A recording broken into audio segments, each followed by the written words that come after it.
प्रभु यीशु मसीह के नाम में आप सभी को जय मसीह की। मैं प्रभु यीशु मसीह के नाम में आप सभी का स्वागत करता हूं। आज की सुंदर समय में प्रभु के वचन से हम लोग पढ़ेंगे और आप जितने भी लोग हमारे साथ जुड़े हैं, मैं आप सभी का आभारी हूं, एक एक क्षण का। और प्रभु यीशु मसीह के नाम में मुझे एक चीज़ पता है, आप सलामत हैं और सुरक्षित हैं। विश्वास हमारा कि प्रभु ने अभी तक सुरक्षित आपको रखा है। हम सीधे परमेश्वर के वचन पे चलेंगे और आपके पास यदि बाइबल आप खोल के पढ़ सकते हैं, इफिसियों की पत्री उसके 5 अध्याय और उसके 8 आयत से मैं आपके लिए पढ़ूंगा, जहाँ पर कुछ यूँ लिखा है, क्योंकि तुम तो पहले अंधकार थे परंतु अब प्रभु में ज्योति हो, अतः ज्योति की संतान के समान चलो।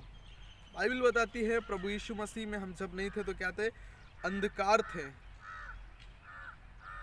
मैं एक चीज़ को जानता है, जब मैं प्रभु यीशु मसीह में नहीं था तो अंधकार था, और उसके नीचे यूँ लिखा हुआ कि अंधकार थे और प्रभु यीशु में ज्योति हो, अतः ज्योति की संतान के अनुसार चलो, क्योंकि ज्योति का फल सब प्रकार की भलाई, धार्मिकता और सत्य है। परमेश्वर का वचन कहता है कि हम प्रभु में नहीं थे तो कहाँ पे थे, अंधकार में थे, अंधकार की संतान थे। लेकिन अब जब प्रभु यीशु मसीह में है तो हम क्या हैं, ज्योति में है, ज्योति की संतान है। बाइबल हमें एक चीज़ बताती है कि मुझे और आपको ज्योति की संतान की तरह जीवन को जीना है। और उसके आगे कुछ यूँ लिखा हुआ है कि या परखो कि प्रभु को क्या भाता है। सबसे ज़्यादा ज़रूरी इन दिनों में ये है कि हमारे परमेश्वर को क्या भाता है। मैं एक चीज़ देख रहा हूँ, इन दिनों में बहुत सारे पास्टर्स हैं, सेवक हैं, एक चीज़ पे विश्वास, प्रभु पे विश्वास करते हैं और ये दिन प्रतिदिन प्रचार कर रहे हैं, प्रार्थना कर रहे हैं कि पिता इन दिनों में हमें इस संसार से, तमाम अंधकार से प्रभु निकाले।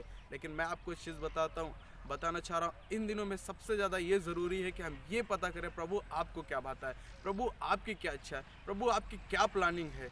ये हमारे और आपके जीवन में सबसे ज़्यादा ज़रूरी है।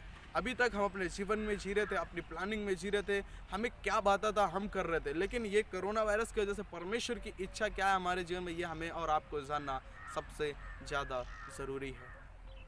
मेरे प्रिय लोग, मैं एक चीज़ आपको बताना चाहता हूँ, इन दिनों में सबसे ज़्यादा ये प्रार्थना करें कि प्रभु हमारे मन को फिरा, प्रभु उस तमाम अंधकार की सामर्थ्य से, प्रभु तमाम अंधकार की चीज़ों से पिता हमारा मन फिरने पाए। प्रभु हमारा आपका मन, प्रभु आपके वचन में आपकी क्या इच्छा उस पर लगने पाए। और उसके आगे मैं आप लोगों के लिए पढ़ूंगा 15 आयत को, जहाँ पर कुछ ही लिखा है, इसीलिए ध्यान से देखो कि कैसी चाल चलते हो, निर्बुद्धियों के समान नहीं पर बुद्धिमानों के समान चलो। बाइबल बताता है कि ध्यान से देखो। मुझे और आपको ये बात सबसे ज़्यादा ध्यान से गौर करके अपने जीवन में देखनी है कि हम निर्बुद्धियों के समान नहीं बल्कि बुद्धिमानों के समान चले।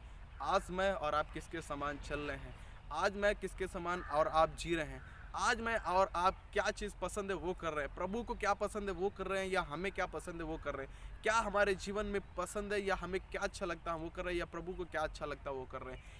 ये हमें और आपको इन दिनों में सबसे ज़्यादा ज़रूरी है और ध्यान देने की चीज़ है कि प्रभु आपको क्या पसंद है, प्रभु हमारे जीवन से आपकी क्या आवश्यकता है। और उसके 16 आयत में कुछ यूँ लिखा, अवसर को बहुमूल्य समझो क्योंकि दिन बुरे हैं।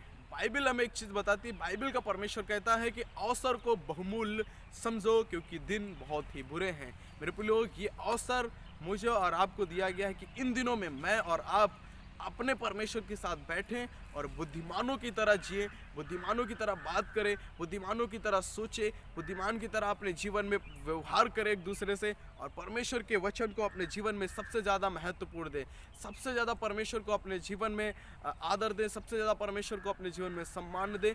इन दिनों में अवसर को बहुत बहुमूल्य समझे। ये अवसर मुझे आपको लिए मिला है कि इन दिनों में हम अपने घर पे बैठ के अपने मनों को प्रभु की ओर लगाएं, इन दिनों में हम अपने घरों में बैठ के परमेश्वर से प्रार्थना करें, इन दिनों में हम अपने घरों में बैठ के परमेश्वर के साथ एक रिश्ता बनाने पाए। और मेरे लोग, सबसे ज़्यादा ज़रूरी बात है, इन दिनों में जो परमेश्वर को नहीं जानते हैं उनके लिए प्रार्थना करें कि प्रभु वो लोग भी परमेश्वर आपके वचन को जाने, परमेश्वर इन दिनों में वो लोग भी आपके प्रभु अनुग्रह को जानने पाएँ। और प्रभु सबसे ज़्यादा ज़रूरी है कि आपने मन फिराव का परमेश्वर एक अवसर दे कि पिता वो लोग मन फिराने पाएँ और आपके पास आने पाए। प्रभु जितने भी लोग इस पृथ्वी में परमेश्वर बीमारी में, संकट में, पिता वो तेरे प्रेम को जानने पाए, प्रभु तेरे वचन को जानने पाए, परमेश्वर तेरी परमेश्वर सामर्थ को जानने पाए, प्रभु तेरे पुनरुत्थान की, जी उठने की सामर्थ को जानने पाए परमेश्वर। और इन दिनों में उन सबको परमेश्वर एक अवसर दे कि वो आपसे बात करने पाए परमेश्वर। इन दिनों में परमेश्वर उनको एक मौका दे कि अपने मन को फिरा कर प्रभु तेरे पास आने पाए।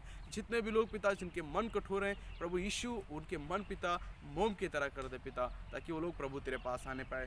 प्रभु एक एक चीज़ पिता हम आपके हाथों में समर्पण कर रहे हैं परमेश्वर, और हमारी प्रार्थना पिता इन दिनों में परमेश्वर, जब लोग परमेश्वर अवसर को बहुमूल्य समझने पाए और आपके साथ परमेश्वर अपने रिश्ते को बनाने पाए, एक बुद्धिमान की तरह अपने जीवन को जीने पाए। प्रभु इन दिनों में लोगों को ब्लेस कर, अपनी महिमा को इस्तेमाल, अपनी महिमा में इस्तेमाल कर लोगों को।